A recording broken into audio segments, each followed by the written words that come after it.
So hello friends, good morning, good afternoon, good evening, जो भी इस लेक्चर को जब सुन रहा है उसके हिसाब से। एंड कैसे हो आप सब? आई होप आप सब बहुत बढ़िया होंगे। मैं बता दूं, मैं भी बहुत बढ़िया हूँ। आज हम स्टार्ट करने जा रहे हैं अगली मॉक टेस्ट सीरीज़ जो है वो स्टार्ट करने जा रहे हैं। एंड इस मॉक टेस्ट सीरीज़ के अंदर जो करेंसी डेरिवेटिव्स की है, इसके अंदर मैं आपको जो है वो पहले कुछ बातें बता देता हूँ। जैसे अगर मान लो आपको कोई भी लर्निंग्स जो है वो मिलती हैं इस मॉक टेस्ट सीरीज़ के अंदर, तो आप एक सेपरेट पेज बना लो, उसके ऊपर आप लर्निंग्स लिखते रहो कि आपको क्या क्या सीखने के लिए मिला इस मॉक टेस्ट सीरीज़ से। और कोई आपको ट्रिकी पॉइंट लगता है जो लास्ट डे रिवीजन के लिए जो है वो आप बना सकते हो, तो वो आप सेपरेटली बना सकते हो। It is helpful for you only and it totally depend upon you कि आप अपने एग्ज़ाम को जो है वो कैसे अप्रोच करते हो। ठीक है, तो जो है वो ये सारी बातें जो है ध्यान में रख के अब हम जो है वो क्या करते हैं, अपनी मॉक टेस्ट सीरीज जो है स्टार्ट करते हैं। सबसे पहले जो है वो मैं जो है वो इस वाले क्वेश्चन को अप्रोच करने से पहले मैं आपको कॉन्सेप्ट बिल्ड कर देता हूँ। देखो, जो आर्बिट्रेशन होता है, ताकि जो है वो मेरे क्वेश्चन पढ़ने के बाद ना आपके इमीडिएटली दिमाग में ना क्वेश्चन का आंसर जो है स्ट्राइक करता है कि इसमें से कौन सा आंसर जो है वो होगा। देखो, ये क्वेश्चन से पहले आपको एक कॉन्सेप्ट जो है वो दिमाग में होना चाहिए कि आर्बिट्रेशन ट्रिब्यूनल क्या होता है। देखो, मान लो दो पर्सन है, दो पर्सन जो है वो आपस में जो है वो लड़ाई कर रहे हैं। तो दोनों के दोनों जो है, अगर मान लो कोई भी डिस्प्यूट है एंड दोनों के दोनों जो है वो आपस में म्यूचुअली एग्री करते हैं कि वो एक सर्टेन पर्सन के पास चले जाएंगे या फिर एक सर्टेन कोर्ट के पास चले जाएंगे एंड उनका जो फैसला होगा वो बाइंडिंग होगा, तो उसे क्या बोला जाता है? आर्बिट्रेशन जो है वो बोला जाता है। ठीक है, एंड जिसके पास वो जा रहे हैं वो आर्बिट्रल ट्रिब्यूनल के पास में जा रहे हैं और उसका फैसला जो है वो क्या होगा? फाइनल एंड बाइंडिंग होगा। कोई बाद में ऑब्जेक्शन नहीं कर सकता, क्योंकि दोनों ने म्यूचुअली डिसाइड करा होता है कि हम जो है वो आर्बिट्रेशन के पास जो है वो जा रहे हैं। ठीक है, तो ये आर्बिट्रेशन का जो है लिंकेज जो है वो स्टॉक एक्सचेंज के साथ में जो है वो इस क्वेश्चन के अंदर जो है वो हम डील करेंगे। तो आइए, आपको जो है मैं स्टार्ट करने से पहले एक बात और रिमाइंड करा देता हूँ। इसकी जो क्वेश्चन की जो है वो क्वेश्चन जो बैंक है, ये जो पीडीएफ है, इसकी आप ये जो पीडीएफ है ये आपको डिस्क्रिप्शन बॉक्स के अंदर मिल जाएगी इसी यूट्यूब वीडियो के अंदर। तो आपको उसकी चिंता बिल्कुल नहीं करनी है, आपको अपना पूरा फोकस जो है वो इसको समझने पर ध्यान देना है। ठीक है, तो in case of arbitration, if a person is not satisfied with the decision of the arbitral tribunal, what remedial measure can he take. देखो, जब भी एक आर्बिट्रेशन होता है एंड अगर मान लो कोई भी पर्सन जो है वो सेटिस्फाइड नहीं है, ठीक है, तो वो जो है वो अगर मान लो कोई भी मतलब कोई भी एपीलेट, देखो जैसे मैंने आपको बताया ही है कि जो आर्बिट्रल ट्रिब्यूनल के अंदर जो फाइनल अवार्ड होता है ना, वो ऐसे इन्फोर्स किया जाता है जैसे कि वो कोर्ट की डिग्री का ऑर्डर है। ठीक है, लेकिन अगर मान लो कोई भी पार्टी है वो डिससेटिस्फाइड हो जाती है एपीलेट बेंच के अवार्ड से, ठीक है, तो वो जो है वो चैलेंज कहाँ पर कर सकती है उसे? वो सिर्फ एंड सिर्फ उसे जो है वो कोर्ट ऑफ लॉ के अंदर ही उसे चैलेंज कर सकती है। तो यहाँ पर जो है वो अगर मान लो पर्सन जो है वो सेटिस्फाइड नहीं है with the decision of the arbitral tribunal, तो रेमेडियल एक्शन जो है वो क्या होता है? वो जो है वो अप्रोच कर सकता है कोर्ट ऑफ लॉ के अंदर। He can approach any court of law. ठीक है, देन अगला क्वेश्चन आ जाता है, the calendar spread margin requirement for a 1 month EUR INR spread is. ये एक थ्योरेटिकल सा कॉन्सेप्ट आ जाता है जो कि मैंने आपको लेक्चर में भी समझाया था कि जो कैलेंडर स्प्रेड मार्जिन रिक्वायरमेंट आपको याद ही करनी पड़ती है। अगर आपको EUR INR स्प्रेड की पूछ रहे हो तो वो होती है 700। ठीक है, ये आप मार्क कर सकते हो, important question last day revision के लिए, क्योंकि ये एक ऐसा कॉन्सेप्ट, ये एक ऐसा क्वेश्चन है जो आपको रट के जाना पड़ेगा। ठीक है, तो ये वाला क्वेश्चन जो है आप मार्क कर सकते हो, important from the theoretical point of view, कि अगर आप इसे रिवाइज नहीं करोगे तो जो है वो आप जो है इसको भूल सकते हो। ठीक है, तो ये हो गया कैलेंडर स्प्रेड मार्जिन रिक्वायरमेंट जो है वो क्या होती है। अगर हम जो है वो EUR INR स्प्रेड, एक मंथ के EUR INR स्प्रेड के अंदर एंटर करते हैं तो क्या होती है? वो होती है 700। ठीक है, देन आ जाता है अगला क्वेश्चन आ जाता है, अगर कोई भी करेंसी पेयर है GPY USD, which of the option is true. देखो, मैं आपको जो है वो पहले इसका बेस सेटअप कर देता हूँ। जब भी कोई भी करेंसी पेयर होता है ना, उसके अंदर स्टैंडर्ड प्रैक्टिस क्या रखी जाती है कि हम जो है वो क्या करेंगे, बेस करेंसी को जो है वो पहले रखते हैं एंड कोटेशन करेंसी को बाद में रखते हैं। तो ये जो करेंसी पेयर है जहाँ पर दो करेंसीज जो है वो आपस में मतलब ऐसे लिखी हुई हैं, इसे जो क्या बोला जाता है? करेंसी पेयर भी जो है वो बोला जाता है। एंड एक मैं इस क्वेश्चन, इस जो है मॉक टेस्ट सीरीज में करेंसी पेयर्स बार बार यूज़ होगा, तो मैं आपको ना करेंसी पेयर एक बार ना समझा देता हूँ। देखो, करेंसी पेयर क्या होता है, मान लो अगर कोई भी जो है वो करेंसी मार्केट होती है, करेंसी मार्केट के अंदर कॉन्सेप्ट ऑफ करेंसी पेयर बहुत इंपॉर्टेंट रोल जो है सिग्निफिकेंट प्ले करता है। क्योंकि अगर मान लो कोई भी आप करेंसी मार्केट के अंदर जो है वो कोई भी जहाँ पर आप ट्रेड इनिशिएट कर रहे हो, आपको एक करेंसी को बाय करना पड़ता है एंड दूसरी करेंसी को जो है वो सेल करना पड़ता है। तो जो है वो करेंसी मार्केट के अंदर ना करेंसी पेयर्स होते हैं, जहाँ पर जो है वो दो करेंसीज को ऐसे लिखा जाता है, जैसे ये GPY USD है, ये करेंसी पेयर है, दो करेंसीज है ना, तो इसे करेंसी पेयर बोला जाता है। ठीक है। एंड अब हम करेंसी पेयर के बाद में जो है हमारे को जो है वो, मैंने आपको ये बताई दिया कि कोई भी ट्रेड होती है, अगर मान लो फॉरेन एक्सचेंज मार्केट के अंदर आपको कोई भी ट्रेड करनी है करेंसी पेयर के अंदर, एक करेंसी को खरीदा जाता है एंड एक करेंसी को जो है वो क्या करा जाता है, बेचा जाता है। ठीक है। एंड जो दो करेंसीज जिन्हें बेचा और खरीदा जाता है उसे base currency and quotation currency बोलते हैं। जिसे पहले रखा जाता है उसे बेस करेंसी बोलते हैं, एंड जिसे बाद में रखा जाता है उसे कोटेशन करेंसी बोलते हैं। ये जो GPY USD है, इसके अंदर GPY जो है वो क्या है, हमारे पास में बेस करेंसी है, ये हमारे पास में बेस करेंसी है, और ये कौन सी है करेंसी, कोटेशन करेंसी है। ठीक है। अब ये आपके दिमाग में आ गया होगा कि ये बेस करेंसी और ये जो है वो हमारे पास क्या हो गई, कोटेशन करेंसी हो गई। तो अब हमारे को जो है वो इसमें से करेक्ट आंसर जो है पिकअप करना है। हमारे को ये देखना है USD हमारी कोटेड करेंसी हो और GPY हमारी बेस करेंसी हो, जो कि यहाँ पर बी वाले पार्ट में सेटिस्फाइड हो रहा है। ठीक है। तो यहाँ पर हमारा जो है वो आंसर हो जाता है ख़त्म। ठीक है। अब आ जाता है हमारे पास, the government see that INR is depreciating against the USD, which of the following can be one of the solution to reduce this depreciation. क्या हम इंपोर्ट कर लें, क्या हम जो है वो डिक्रीज़ कर दें FIIs को इंडियन स्टॉक मार्केट के अंदर, क्या हम इंक्रीज़ कर दें FIIs को holding in Indian stock market, या फिर हम कर्व करें inflow foreign capital into India. देखो, इस क्वेश्चन को अप्रोच करने से पहले मैं बता देता हूँ। देखो, एक अगर कोई भी करेंसी जो है वो डिक्रीज़ हो रही है ना, या फिर वो जो है वो डेप्रीशिएट हो रही है, उसका एक रीज़न ये भी होता है कि हमारी जो फॉरेन कैपिटल है ना वो बहुत ज़्यादा बाहर जा रही है, या फिर इनफ्लो कम हो रहा है। ये रीजंस होते हैं कि जिसकी वजह से हमारी करेंसी डेप्रीशिएट होती है। मैंने क्या बोला अभी आपको, मैं दोबारा बताता हूँ। जैसे मान लो फॉरेन की जो कैपिटल है ना, उसका ज़्यादा आउटफ्लो हो रहा है, हम बाहर ज़्यादा पैसा लगा रहे हैं एंड हमारे पास आ कम रहा है। ठीक है। आर यू गेटिंग इट कि मैं जो आपको क्या बता रहा हूँ कि करेंसी हमारी डेप्रीशिएट नहीं होती है, क्योंकि देखो यार, इंडिया में पैसा कहाँ टिक रहा है, इंडिया के लोग जो है बाहर पैसा इन्वेस्ट कर रहे हैं, फॉरेन कैपिटल जो है वो आउटफ्लो हो रहा है या फिर रिडक्शन हो रहा है, इनफ्लोज ही नहीं आ रहे, बाहर से अंदर इनफ्लोज ही नहीं आ रहे, तो हमारी करेंसी डेप्रीशिएट हो गई। क्योंकि यार लोग इंटरेस्टेड ही नहीं है इंडिया की करेंसी के अंदर। क्यों होंगे? क्योंकि जो है वो देखो लोग मतलब जो भी रीजंस हैं, बट एक ये रीज़न होता है जिसकी वजह से हमारी करेंसी जो है क्या होने लग जाती है, डेप्रीशिएट होने लग जाती है। तो अगर हम आउटफ्लोज को किसी तरह रिड्यूस कर पाएँ एंड हम अपने इनफ्लोज मतलब जो पैसा आने वाला है उसको हम बढ़ा पाएँ, तो डेप्रीशिएशन एंड जो करेंसी है वो भी रिड्यूस हो जाएगी।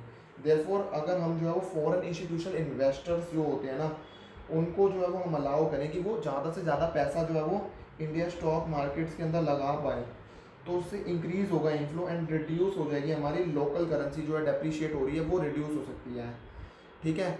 तो यहाँ पर करेक्ट आंसर क्या हो गया, हमें इंक्रीज़ अगर हो जाए फॉरेन इंस्टीट्यूशनल इन्वेस्टर्स कि वो पैसा लगा पाएँ स्टॉक मार्केट के अंदर, तो गजब ही हो जाएगा कि वो हमारा इनफ्लोज आ जाएगा स्टॉक मार्केट के अंदर, मतलब इनफ्लोज आ जाएगा इंडिया के अंदर। इनफ्लोज आ गया तो हमारी करेंसी बढ़ने लग जाएगी। क्यों? क्योंकि लोग इंटरेस्टेड होंगे, अच्छा इंडिया के अंदर जो है वो करना पड़ेगा। तो it was like that only. ठीक है। तो अगला क्वेश्चन आ जाता है हमारे पास, currency future option at one maturity which is hedged by offsetting the position at different maturity is called as basket trading, delta trading, calendar spread और आर्बिट्रेज स्प्रेड। ठीक है। ये एक इंपॉर्टेंट क्वेश्चन है, mark this question as important. देखो, currency future position at one maturity which is hedged by offsetting the position at different maturity को क्या बोलते हैं? आप कईयों के दिमाग में आ भी क्या होगा। देखो, अगर मान लो कोई भी ऑप्शन या फिर फ्यूचर कैलेंडर स्प्रेड जो होता है वो कैसे इस्टेब्लिश करा जाता है, वहाँ पर हम साइमल्टेनियसली एक लॉन्ग पोजीशन लेते हैं, एक short position, same underlying asset पर हम एक लॉन्ग पोजीशन ले लेते हैं, मतलब एक जो है वो बाय की पोजीशन लेकर एंड एक जो है वो हम सेल की पोजीशन ले लेते हैं। बट डिफरेंस क्या होता है, अंडरलाइंग एसेट तो सेम होता है कि जिसके ऊपर जो है वो लिया जा रहा है, सेम अंडरलाइंग एसेट होता है, कुछ भी हो सकता है, रिलायंस का शेयर या फिर कुछ भी हो सकता है। ठीक है, वो सेम अंडरलाइंग एसेट होता है। बट डिफरेंट क्या होता है, डिफरेंट होता है कि डिलीवरी मंथ के अंदर जो है वो डिफरेंट होता है। कहीं किसी का डिलीवरी मंथ जो है वो 4 महीने का, किसी का 3 महीने का, तो हम एक के अंदर लॉन्ग एंड एक के अंदर शॉर्ट करके हम जो है वो क्या कर लेते हैं, हैजिंग कर लेते हैं। ऑफसेट हो जाती है हमारी पोजीशन डिफरेंट मैच्योरिटीज़ पर, उसे बोला जाता है कैलेंडर स्प्रेड। तो इसका आंसर हो जाएगा कैलेंडर स्प्रेड। ये बहुत इंपॉर्टेंट क्वेश्चन था एंड आई होप आपको बहुत कुछ सीखने के लिए मिला होगा कि अगर मान लो आपसे कोई पूछे कि आपको हैजिंग करनी है ठीक है, आपको अपनी पोजीशन को ऑफसेट करना है। ऑफसेट का मतलब यहाँ पर होता है एक लॉन्ग पोजीशन को शॉर्ट पोजीशन से कैंसिल ऑफ करने को ऑफसेटिंग जो है वो बोला जाता है। एंड जहाँ पर एक लॉन्ग पोजीशन एंड एक शॉर्ट पोजीशन को जो है वो सेट ऑफ करा जाए एंड साइमल्टेनियसली एंटर करके सेम अंडरलाइंग एसेट हो, चाहे वो रिलायंस का शेयर है, इन्फोसिस का शेयर है, या जो भी है, जो भी अंडरलाइंग एसेट है हमारा, बट जिसकी जहाँ पर जो है वो हमारा डिफरेंट डिलीवरी मंथ्स जो है वो डिफरेंट है। ठीक है, मैच्योरिटी डिफरेंट है, किसी की 4 महीने की है, किसी की 3 महीने की है। ठीक है, तो जो है वो किसी की 4 की, किसी की 3 की, ऐसे करके वो ऑफसेट जो है वो हो जाता है, वो कैलेंडर स्प्रेड होता है। ये आपको रिपीटेडली बहुत जगह जो है क्वेश्चन जो है रिपीट जो है मिलेगा। ठीक है, मेरे मॉक टेस्ट सीरीज जो मैं जो आपको प्रोवाइड करूँगा, तो ये है ही बहुत इंपॉर्टेंट क्वेश्चन है। प्रोबेबली ये तो क्वेश्चन डेफिनेटली मैं बोल सकता हूँ कि आपको ये मिलेगा ही पेपर के अंदर। ठीक है, एंड अगला क्वेश्चन पे आ जाते हैं। ये क्वेश्चन सीखने के बाद, कैलेंडर स्प्रेड जो है सीखने के बाद, ऑफ सेटिंग द पोजीशन सीखने के बाद हम जो है अगले क्वेश्चन पर चलते हैं। मिस्टर सनी है, उसने इन्वेस्ट कर दिया 1 लाख रुपए यूके शेयर्स के अंदर, जहाँ पर GBP INR जो है वो कितना है, 70 रुपये है। After 2 year his investment were down by 5%। He sold off this shares and repatriated the money back to the India at then existing rate जो है वो क्या है, 77 का। तो रियल ईयरली रिटर्न जो है वो INR के अंदर क्या होंगे। आपने क्वेश्चन जो है पढ़ लिया। मिस्टर सनी ने इन्वेस्टेड करें 1 लाख रुपए GBP INR के ऊपर, 70 रुपये था जब। ठीक है, दो साल बाद उसकी इन्वेस्टमेंट जो है 5% से गिर जाती है। उसने सारी की सारी इन्वेस्टमेंट जो है सोल्ड कर दी एंड पासा रिपेट्रिएट कर लिया इंडिया के अंदर, जब एग्जिस्टिंग जो है वो रेट क्या था, 77 का। तो उसका रिटर्न बताओ। ठीक है, तो हमारे को उसका क्या कंप्यूट करना है, रिटर्न जो है वो कंप्यूट करना है। यहाँ पर जो मिस्टर सनी है, ये जो मिस्टर सनी है, इसने कितने रुपए इन्वेस्ट करे हैं, 1 लाख रुपीज़ जो है वो इन्वेस्ट करे हैं, जब रेट क्या था, 70 रुपये का। तो उसने इन्वेस्टमेंट कितनी करी है, अगर मैं मोटा मोटा बात करूँ, 1 लाख डिवाइडेड बाय 70, तो उसने इन्वेस्टमेंट जो है कितनी करी है, 1 लाख डिवाइडेड बाय 70, मतलब उसने जो है वो कितने GBP इन्वेस्ट करा है, 1428.57 GBP जो है वो इन्वेस्ट करा है। देखो मैं आपको जो है ना ये बता देता हूँ। देखो जैसे GBP INR है ना, GBP INR 70 रुपये का दे रखा है, इसका मतलब है 1 GBP is equal to INR 70। ठीक है, तो ये 1 GBP, इसको ऐसे रीड करा जाता है, 1 GBP कितना है, INR 70। अब मैं किसकी बात कर रहा हूँ, कितना पैसा लगाया, रुपीज़ लगाया है।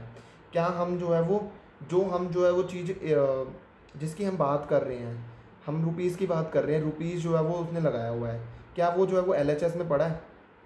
अगर मान लो वो जो चीज़ है जिसे हम जो है वो बेच रहे हैं या ख़रीद रहे हैं, वही हमारी उसी के अंदर हमारी कोटेशन है। कोटेशन को जो है पहचाना जाता है लेफ्ट हैंड करेंसी किसके अंदर है। जैसे यहाँ पर हमारी लेफ्ट हैंड करेंसी जो है वो GBP के अंदर है, लेकिन हमने पैसा किस में लगाया हुआ है, रुपीज़ के अंदर लगाया हुआ है। हमारे को क्या चाहिए, रुपीज़ को कन्वर्ट करना है GBP के अंदर। तो जब भी ऐसी सिचुएशन होगी, हमारे को रुपीज़ को GBP में कन्वर्ट करना है, एंड हमारे पास LHS के अंदर ये पड़ा हुआ है, ये जो करेंसी पड़ी है, वो नहीं है जिसके हमें जो हमारे पास जो बेस है, मतलब जो कि 1 लाख रुपये है। क्या हमें 1 लाख रुपये ही जो है वो एक्सचेंज करने हैं, नहीं। हमारे को 1 लाख को क्या हमारे को 1 लाख को ही कन्वर्ट करना है, नहीं। मतलब 1 लाख को तो कन्वर्ट करना है, क्या हमें रुपीज़ को ही कन्वर्ट करना है, नहीं। मतलब हमें रुपीज़ को तो कन्वर्ट करना है। सॉरी मैं थोड़ा सा स्लिप हो रहा हूँ, बट आप समझो कि जो हम क्या हमारे को रुपीज़ को कन्वर्ट करना है, हाँ। लेकिन क्या हमारी जो कोटेशन है, ये जो है ये क्या है, हमारी कोटेशन, क्या हमारी कोटेशन जो है वो रुपीज़ में दे रखी है, नहीं, क्योंकि हमारी लेफ्ट हैंड करेंसी कौन सी है, GBP है। तो हमारे को इस केस के अंदर मल्टीप्लाई नहीं करना पड़ेगा, डिवाइड करना पड़ेगा। तो 1 लाख को हम जो है 70 से डिवाइड कर देंगे, 1 लाख डिवाइडेड बाय 70, तो हमारे पास जो है वो क्या निकल कर आ जाएगा, GBP 1428.57। वैसे तो आप नॉर्मली भी जो है वो कर सकते थे, अगर आपको जो है वो वैसे ही क्लैरिटी है तो, कि मतलब 1 लाख को 70 से डिवाइड करेंगे तभी हमारा GBP आएगा। बट स्टिल मैंने आपको जो है वो ये वैसे सॉल्व करके दिखा दिया, क्योंकि आपको 2 वे कोड्स के अंदर जो है दिक्कत हो सकती है। अगर क्वेश्चन में एग्जामिनर जो है पूछेगा तो वैसे 2 वे कोड्स के अंदर हो सकती है, बट 1 वे कोड के अंदर इट्स क्लियर कि हमारे को 1 GBP जो है करना है। हमारे पास रुपीज़ दे रखा है, तो 1 INR 1 GBP बाय 70 हो गया, तो हमारे GBP जो है वो निकल जाएंगे। अगर मैं जो है वो 1 लाख को 70 से डिवाइड कर दूंगा तो मेरा GBP अपने आप ही कन्वर्ट हो जाएगा। ठीक है, ऑल्टरनेटिवली आप ऐसे सोच सकते हो। तो हमारा GBP आ गया इतना। इसके बाद क्वेश्चन ने क्या कहा था, आपको याद ही होगा। क्वेश्चन जो है वो क्या कह रहा था कि हमारी इन्वेस्टमेंट जो है वो क्या हो गई है, गिर गई है 5% से। तो हमारी ये थी, ये हमारी 5% से गिर गई है। ठीक है, तो 1428.57 माइनस में 5%, मतलब कि 1357.1415। ओ माय गॉड, ठीक है 5% जो है वो ऐसे गिरी है, ठीक है, ठीक है 5% गिर गई, माय गॉड, ठीक है ये ऐसे गिरी। और हमारा जो है वो हमारी इन्वेस्टमेंट जो है वो अब कितने की हो गई इस पर। अब वो जो है वो अब उसको क्या करना पड़ेगा, देखो जब जो है वो उसने सोल्ड कर दिया सारे शेयर एंड रीपैट्रिएट कर दिया, जब रेट कितना था 77, तो मतलब जब वो गिर गिर के जो है वो इतनी हुई, उसने क्या करा इसको रीपैट्रिएट कर दिया। तो अब जो है वो हमारे को क्या करना पड़ेगा, इसको रीपैट्रिएट उसने किस अमाउंट पे किया होगा, 77 पर जो है उसे सेल आउट करा है, तो इसे 77 से मल्टीप्लाई कर देते हैं। 104500, 1 रुपये का जो है राउंड ऑफ जो है मतलब मान के चलो 104500 है, ठीक है 104500 है। एंड सो वो जो है वो मनी जो है वो क्या था, हमने शुरू में क्या लगाया था 1 लाख रुपए, ठीक है। अब वो ग्रो हो के कहाँ तक पहुँच गया भाई, वो पहुँच गया 104500, क्योंकि हमने उसे रीपैट्रिएट जो है वो किस पे करा है, 77 पर करा है। तो वो कितना हो गया 104500, तो 2 सालों के अंदर उसका रिटर्न जो है वो कितना हो गया, कितना प्रॉफिट हो गया 104500। देखो जो हमें मिलता है हम उसे रखते हैं ऊपर, जो मिलता है हमेशा याद रखना, ये आपके सारे क्वेश्चन जो है आराम से डील हो जाएंगे। हमें जो मिलता है हम उसे ऊपर रखते हैं, हम जब लगाते हैं उसे नीचे लगते हैं। हमें मिला क्या है, क्या हमें पूरा ये मिलेगा, नहीं, हमारा रिटर्न कितना है 4500 का, एंड हमने लगाया कितने थे 1 लाख रुपए। तो 4500 डिवाइडेड बाई 1 लाख इंटू में ये 100, अगर हमें वो जो है वो परसेंटेज के अंदर निकालना है, तो 4.5% जो हमारा क्या हो गया रिटर्न हो गया। लेकिन क्वेश्चन ने जो है वो हमारे से ये ईयरली रिटर्न जो है वो पूछा हुआ था, ठीक है। क्या हमसे जो है वो ईयरली रिटर्न जो है वो पूछा है, देखो हमसे जो है वो ईयरली रिटर्न जो है वो पूछा है, लेकिन ये जो रिटर्न है ये हमारा आया है 2 सालों का, ठीक है। हमारे को तो 1 साल का चाहिए, तो हम क्या कर देंगे, इसे 2 से डिवाइड कर देंगे, 2.25%, ठीक है, क्योंकि ये हमारा 2 साल का रिटर्न था। ये कैसे पता चला, 2 साल बाद इतनी इन्वेस्टमेंट जो है ड्रॉप डाउन हुई थी एंड फिर हमने उसे रीपैट्रिएट करा था, तो 2 साल का ये रिटर्न है ये, और हमारे को उसको कन्वर्ट करना है उसके अंदर, तो हमारा जो है वो 1 साल का रिटर्न इतना हो गया, तो 2.25 जो है % हो गया। काफ़ी इजी क्वेश्चन था ये, अगर आपके कॉन्सेप्ट जो है वो क्लियर है एंड अगर आपको ये जो है वो नॉर्मल कन्वर्जन जो है वो आती है, तो ये जो है मैं बोलूँगा कि इसके अंदर ना सबसे इंपॉर्टेंट कैलकुलेशन जो है वो यही थी, कि अगर आपको ये वाली कैलकुलेशन अगर आती है ना, तो ये वाला क्वेश्चन तो आप आराम से डील आउट कर सकते थे कि कैसे कन्वर्ट करा जाता है। जैसे हमने यहाँ पर रुपीज़ को जीबीपी के अंदर कैसे कन्वर्ट करा था डिवाइड करके, क्योंकि जो है हमारी जो कोटेशन थी वो थी जीबीपी के अंदर, हमारे को कन्वर्ट कराना था रुपीज़ को, तो हमने क्या करा था, हमने उस केस के अंदर डिवाइड करा था। एंड यही अगर हमारे को जीबीपी को ही कन्वर्ट करना होता, मैं आपसे पूछता हूँ, अगर मान लो अभी हमारे को यहाँ पर जीबीपी को ही कन्वर्ट करना होता, हमारी कोटेशन भी जो है जीबीपी के अंदर ही दे रखी है, तो हम क्या करते, मल्टीप्लाई कर देते और हमारा क्या निकल कर आ जाता, INR। वेरी गुड, आपके जो दिमाग में यही आया, मुझे पता है, मुझे विश्वास है, एंड जो है बिल्कुल सही आपने गैस करा है, ठीक है। अगले क्वेश्चन पर चलते हैं। विच of the below which currency pair is allowed in currency option trading in India, कौन सा जो है वो करेंसी ट्रेडिंग जो है वो अलाउड है कि जो है वो करा जा सकता है। देखो करंटली जो करेंसी ऑप्शन कॉन्ट्रैक्ट्स है ना, वो 4 INR जो है पेयर्स के अंदर करे जाते हैं। जो करंटली जो करेंसी ऑप्शन कॉन्ट्रैक्ट है, कौन से 4 INR कॉन्ट्रैक्ट के अंदर करे जाते हैं, मैं बता देता हूँ। देखो आपको ये क्वेश्चन बहुत बहुत इंपॉर्टेंट है जो मैं करा रहा हूँ, आपको अच्छे से सुनना है और समझना है, दिमाग लगा के पूरा अच्छे से। देखो एक जो होता है वो USD INR होता है, एक EUR INR जो है वो होता है, एक GBP INR होता है, एंड एक होता है GBP INR होता है, ठीक है, GPY, ठीक है, हो गया, ये हो गया। देन आ जाता है, हाँ GBP INR हो गया, ये भी हो गया। एक बात बताओ, ये कितने करेंसी पेयर हो गए, ये 4 करेंसी पेयर हो गए, ठीक, 4 INR पेयर्स हो गए। ये इसके अंदर करंटली ऑप्शन कॉन्ट्रैक्ट आप अभी कर सकते हो। और क्रॉस करेंसी पेयर्स किस किस के अंदर अलाउड होता है, cross currency pair EUR USD, GBP USD and USD GPY, ठीक है, ये भी GPY था और ये हमारा हो गया, ठीक है। ये कौन से पेयर मैंने बताए, क्रॉस करेंसी पेयर्स बताए हैं। ये कौन से पेयर्स मैंने बताए हैं, ये मैंने 4 INR पेयर्स जो है वो बताए हैं, जिसके अंदर जो ऑप्शन कॉन्ट्रैक्ट जो है वो हो सकते हैं, ट्रेड हो सकते हैं। तो हमसे ये क्वेश्चन पूछा हुआ है, which currency pair is allowed in currency option trading in India, तो कौन सा करेंसी पेयर जो है वो अलाउड होता है। तो जैसा आप जो है वो देख ही रहे होंगे यूएसडी जीपीवाई जो है वो अलाउड होता है। देखो यूएसडी जीपीवाई जो है वो अलाउड होता है। अगर क्रॉस पेयर्स की बात करें तो कौन सा होता है, यूएसडी जीपीवाई होता है। क्या जो है वो, इसको आप ऑल्टरनेटिवली भी सोच सकते हो, क्या जो है ईयूआर जीपीवाई जो है वो यहाँ पर दिख रहा है, मैंने नहीं बताया, नहीं। क्या जो है वो जीबीपी जो है वो जीपीवाई, नहीं। ऑल ऑफ द अबव तो वैसे ही नहीं हो सकता, क्योंकि जो है वो हमारा एक जो है रॉन्ग हो गया था कि ये वाला। तो ये आपको क्वेश्चन जो है वो इंपॉर्टेंट मार्क कर लो इस क्वेश्चन को, क्योंकि ये आपको पता होना चाहिए कि ये 4 आईएनआर पेयर्स के अंदर जो है हमारी डीलिंग हो सकती है, एंड 3 क्रॉस पेयर्स जो है वो आपको जो है वो याद रखने ही पड़ेंगे। मैं कुछ नहीं कर सकता इसके अंदर, आपको ये याद रखने ही पड़ेंगे, ठीक है। और आपके पास इस बात की नॉलेज होनी चाहिए कि ये जो है इसके अंदर जो है डीलिंग करी जाती है फॉरेन एक्सचेंज मार्केट के अंदर। यार अगर आपके पास इतनी नॉलेज होगी तो कहीं ना कहीं आपको रिकॉग्निशन जो है वो हर जगह मिलेगा ही, ठीक है।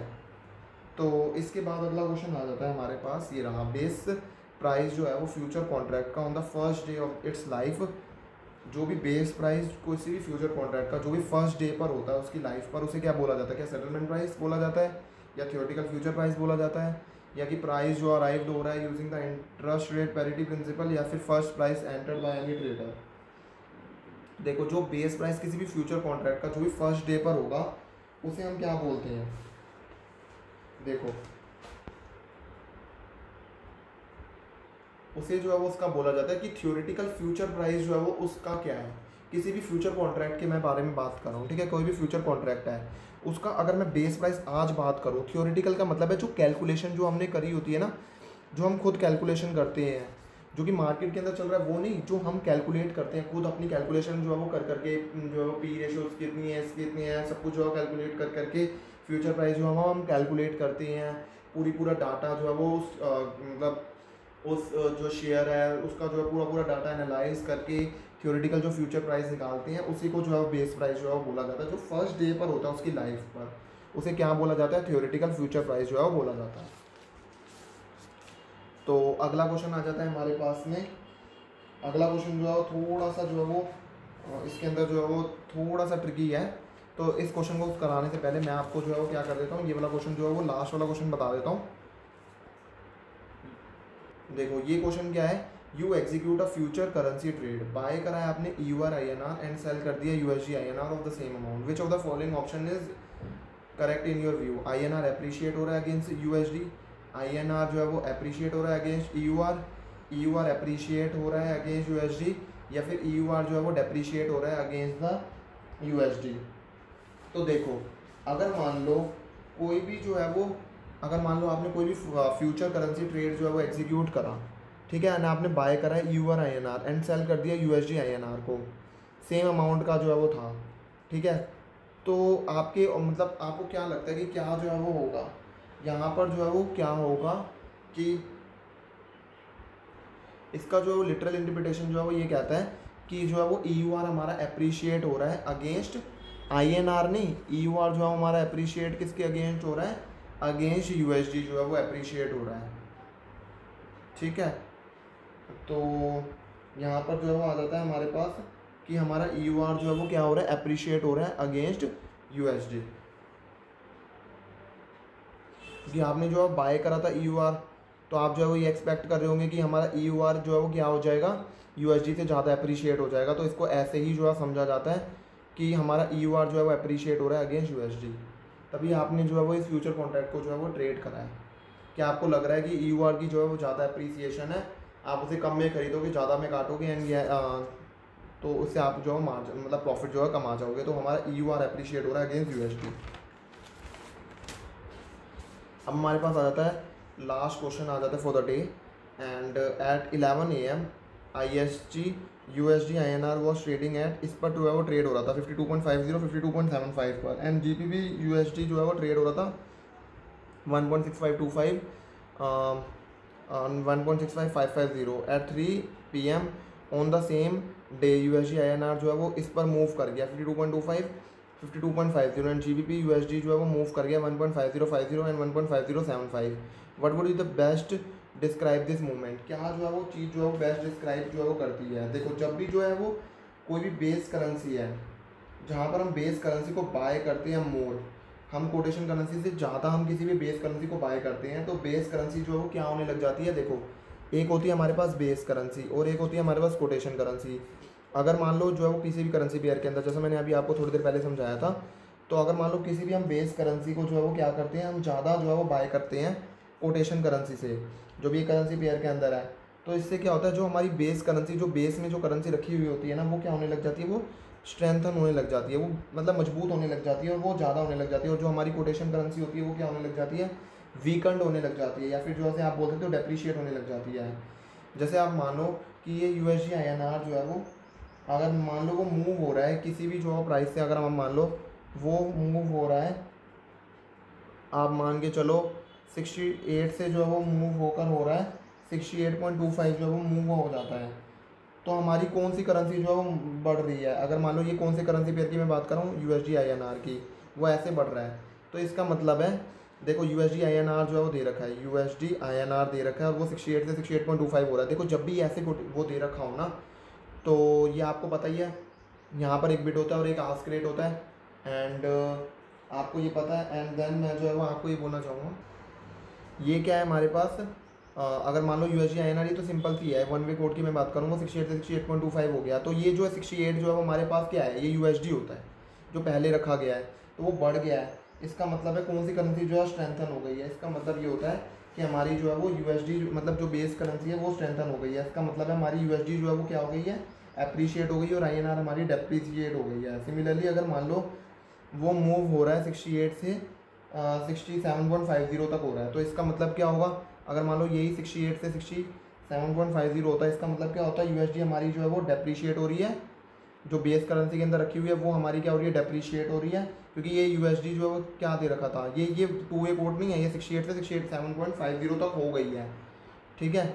तो अब जो है वो रिवाइज प्राइस क्या हो गया, 67.50 हो गया उसका रिवाइज जो है वो उसकी वैल्यू, तो हमारी USD जो है वो क्या हो गई है, डेप्रीशिएट हो गई है, पहले 68 की थी, अब 67.50 की है, ठीक है। तो ये बात है। एंड हमारा INR जो है वो क्या हो गया, अप्रिशिएट हो गया एक तरह से। सो इस अबव क्वेश्चन के अंदर आप ये देखो कि USD INR जो है वो हमारा मूव कहाँ से कहाँ तक हो रहा है, 52.50 है से वो कहाँ तक मूव हो गया, 52.50 था USD INR का, वो यहाँ से मूव होकर जो है वो कहाँ पर हो गया है, 52.25 तक जो है वो मूव हो गया है। तो वो बढ़ रहा है या क्या हो रहा है, देखो इसका मतलब ये है कि हमारा USD जो है वो क्या हो रहा है, डेप्रीशिएट हो रहा है, क्योंकि ये USD INR थी और वो जो है वो क्या हो गई है, 52.50 से 52.25 हो गई है, तो हमारा USD जो है वो क्या हो गया, डेप्रीशिएट हो गया है। और हमारा जो GBP ये जो USD था वो 1.6525 था, एंड वो यहाँ से जो क्या हो गया 1.5050 हो गया है, तो हमारा जो है मतलब क्या हो गया, GBP भी में हमारा डेप्रीशिएट हो गया। कहाँ हमारा GBP 1.6525 पर था इस करेंसी पेयर के अंदर, ठीक है, और अब कहाँ जो है वो 1.5050 हो गया, इसका मतलब है GBP जो है वो डेप्रीशिएट हो गया है, ठीक है। GBP जो है वो हमारा डेप्रीशिएट हो गया है, लेकिन उसके साथ में जो करेंसी पेयर है वो कौन सा है, USD का है भाई, इसका मतलब है USD जो है हमारी क्या हो गई है, एप्रीशिएट हो गई है। तो करेक्ट आंसर जो है वो इस केस के अंदर क्या होगा, USD हमारी डेप्रीशिएट हुई थी किसके अगेंस्ट में, जब हमने INR वाला जो है वो पहले देखा था 52.50, और ये करेंसी पेयर जब हमने ये देखा था तो USD डेप्रीशिएट हो रहा था अगेंस्ट INR, लेकिन वो ही USD, वो ही सेम USD एप्रीशिएट किसके अगेंस्ट होने लग रहा है, GBP के अगेंस्ट होने लग रहा है। सो आई होप आपको जो है वो मज़ा आया होगा ये वाले जो है वो क्वेश्चन जो है सीखने के अंदर, एंड मैंने अपनी पूरी कोशिश करी है कि आपको एक एक कॉन्सेप्ट जो है वो आपको अच्छे से समझाऊं। एंड यहाँ पर हमारा ये वाला क्वेश्चन जो है वो ख़त्म हो जाता है। आप इस क्वेश्चन को जो है वो इम्पॉर्टेंट जो है वो मार्क कर सकते हो। एंड मैंने आपको one way code, two way code सब सिखाया हुआ है। जैसे ये जो है वो क्या होता है, टू वे कोड होता है। एंड यहाँ पर ये जो पहले इसका रखा जाता है इसे बिट रेट बोलते हैं, इसे जो है वो जो ये रखा जाता है इसे जो है वो आस्क रेट बोलते हैं, इधर लाइन ऑफ सेपरेशन भी जो है वो बोलते हैं। एंड ठीक है, एंड यहाँ पर हमने जो है सब कुछ जो है वो डील आउट कर ही लिया कि कैसे जो है हमने जो है वो बिट को जो है वो बिट रेट को जो है वो आपस में जो है कंपेयर करके हमने ये देख लिया कि कौन सी करेंसी जो है वो अप्रिशिएट हो रही है और कौन सी करेंसी जो है वो डेप्रीशिएट हो रही है। एंड अगर आपको जो है वो फिर भी कोई कन्फ्यूज़न हो रही है तो इसका मतलब आपके कॉन्सेप्ट थोड़े वीक हैं, तो आपको जो है वो इंट्रोडक्शन वाला जो मेरा लेक्चर है उसके अंदर आप जो है ये टू वे कोड्स अप्रिसिएशन और डेप्रीसिएशन ये मैंने बहुत अच्छे से समझाया हुआ है, ये आप जो है वहाँ से भी रेफर आउट कर सकते हो। एंड इसके अंदर मेरी स्पेसिफिकली यूट्यूब पे वीडियोस भी है जहाँ पर मैंने टू वे कोड और जो है वो अप्रिसिएशन और डेप्रीसिएशन ऑफ करेंसी जो है सिखाया हुआ है। So thank you everyone. And आपको जो है वो अभी एक काम करना पड़ेगा कि आपको जो है ना मेरे जो अगर आपको ये वीडियो पसंद आई होगी तो आप वीडियो को लाइक तो कर देना, बट आपको ये चैनल को सब्सक्राइब कर लेना। क्यों? क्योंकि जो है वो अगर मैं अभी अपकमिंग बहुत सारे मॉक टेस्ट सीरीज़ में अभी अपलोड करने वाला हूँ जो आपके अपकमिंग एग्जाम्स के लिए मोस्ट इंपॉर्टेंट है। अगर आप सिर्फ ये मॉक टेस्ट सीरीज़ भी जो कर लोगे ना, जितनी मैं जो है मॉक टेस्ट सीरीज जो है प्रोवाइड करूँगा, dates more than enough, and आप आराम से 90+ जो है वो लेकर आ पाओगे। आई एम 200% श्योर कि आप आराम से ले आओगे, क्योंकि जब आपने जो प्रैक्टिकली और आपने जो अपने टाइम को जो है वो आप देखना कि आप कितना टाइम जो है वो एक क्वेश्चन को सॉल्व करने के अंदर ले रहे हो। जैसे अगर मान लो कोई कॉन्सेप्ट है या फिर कोई क्वेश्चन है जो कि आपको क्वेश्चन जो है वो मतलब डिस्क्रिप्शन बॉक्स में मिल जाएगा, तो आप कोशिश करना कि पहले वीडियो पॉज करके, वीडियो को स्टॉप करके पहले खुद गेस करके फिर ये देखना कि मैंने क्या एक्सप्लेनेशन जो है वो आपको प्रोवाइड करा है, क्या आपका एक्सप्लेनेशन और आपने वही सोचा था या नहीं। इससे आपकी बेटर प्रैक्टिस होगी एंड आप अच्छे से अच्छा जो है वो स्कोर कर पाओगे। So I wish you all the best for your exams. Thank you everyone.